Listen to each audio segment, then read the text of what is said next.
Oke pemirsa, Anda masih tetap bersama Dialog Development dan Pak Eko B. Supriyanto. Ini Pak Eko, kalau Anda lihat peran perbankan terhadap perekonomian nasional dan kalau kita lihat situasi atau keuangan atau kekuatan perbankan yang ada, ini apa yang Anda harapkan dari perbankan nasional di masa-masa mendatang? Ya, tren perbankan ke depan, kalau kita lihat structure, bahwa Bank Indonesia dalam kurun ke depan, itu kan arahnya adalah bagaimana mempersiapkan bank ini, itu menghadapi masyarakat ekonomi ASEAN. Jadi kalau menghadapi masyarakat ekonomi ASEAN, apa sih yang harus dilakukan? Salah satu setiap diskusi dengan Bank Indonesia itu sepertinya kalau kita bisa baca menghadapi ingin membuat perbankan nasional itu efisien. Kenapa itu efisien menjadi sangat penting? Kalau kita lihat, kalau itu bank itu efisien, sehingga dia bisa dengan cepat, dengan baik, itu mendorong pertumbuhan ekonomi. Karena harga kreditnya kan juga relatif turun, rendah kan, sehingga orang bisa mau mengambil kredit, sehingga orang mau berusaha. Itu yang ingin diharapkan oleh Bank Indonesia. Sehingga Bank Indonesia pun membuat suku bunga dasar kredit, ya, jadi SDPK, suku bunga dasar kredit SBDK. Kemudian Bank Indonesia juga ingin melakukan suatu memperkokoh persaingan. Nah, memperkokoh persaingan ini juga mengharapkan bank-bank itu juga memperkuat dari sisi modalnya, sehingga kalau itu ada orang asing datang masuk, bank-bank yang ada di sini juga sangat bisa berperan lebih bagus.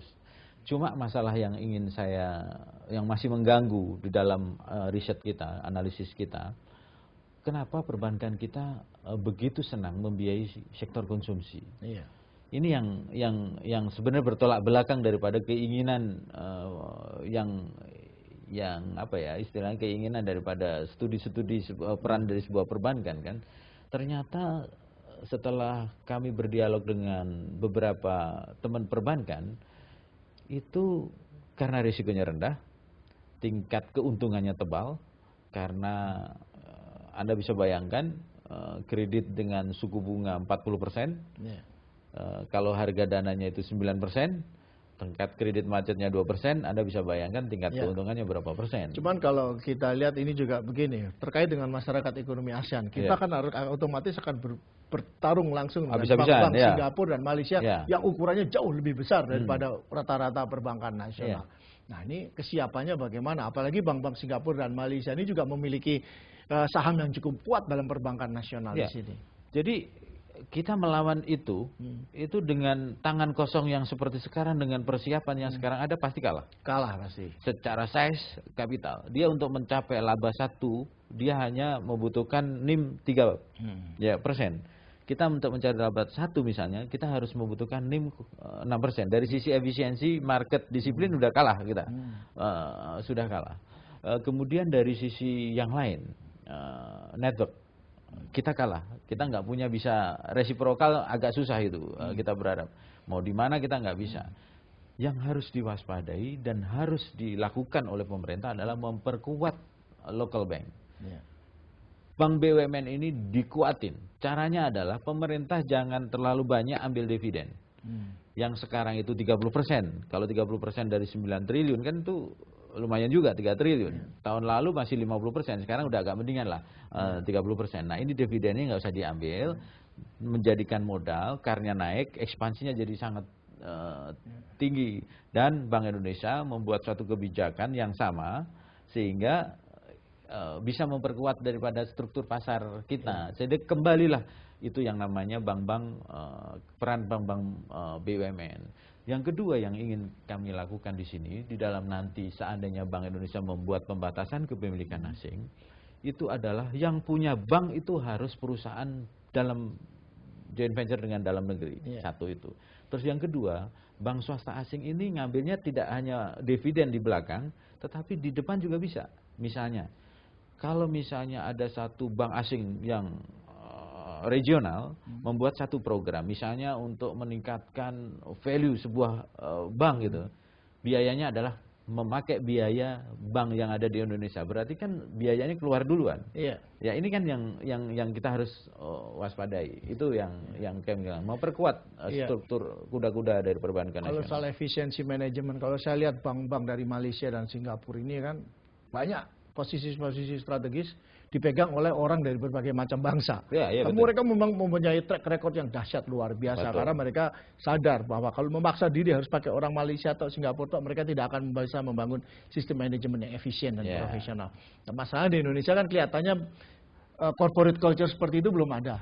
Pokoknya mau jelek, mau buruk, mau brengsek harus orang Indonesia. Ini apakah mungkin corporate culture seperti ini dirubah? Artinya kita tidak lagi mengharamkan kehadiran profesional asing di perbankan nasional, bahkan BUMN. Ya, sebenarnya tidak apa-apa, sudah terjadi di direksi, kemudian di tingkat kepala divisi. Tapi di Malaysia menarik juga, setiap dirut bank itu harus orang Malaysia, ya kan? Kalau di sini kan enggak. Jadi di sini kan boleh orang asing kan, boleh kan gitu. Tetapi yang saya sendiri sedih itu, bahwa bank-bank asing ini kan datang ke sini kan kreditnya adalah kredit konsumsi, kredit motor, ya kan, kredit UMKM. Kita kan sebenarnya bisa gitu loh. Karena kita tidak dipercaya, nggak punya akses, karena yang punya orang Malaysia, orang Singapura, kita nggak bisa dipercaya. Kenapa nggak dipercaya? Karena kita tidak bisa menggambarkan visi yang dikembangkan di sana gitu. Itu kita harus maklumi. Tetapi secara head to head sebenarnya kita sangat siap. Kita sangat siap. Cuma kesempatan untuk mendekat pemilik Malaysia itu yang kita kurang. Dan kelihatannya juga nanti seandainya nanti terjadi perubahan karakter kredit dari konsumsi berubah ke produksi, apakah kita siap? Karena kalau kita lihat dari perbankan tetangga kita, Thailand, Malaysia dan Singapura misalnya, mereka sangat siap untuk berpartner. Investment banknya kan kuat sekali. Di sini kan sangat lemah justru. Dan kita sudah mulai lupa. Jadi bankir-bankir kita sudah kelas konsumsi untuk kredit yang perkapalan, kemudian industri yang lebih canggih itu heavy industry seperti itu. Nggak mudeng, udah lupa itu. Udah lupa, dan kita sangat tergantung pada fee base sekarang ini. Betul.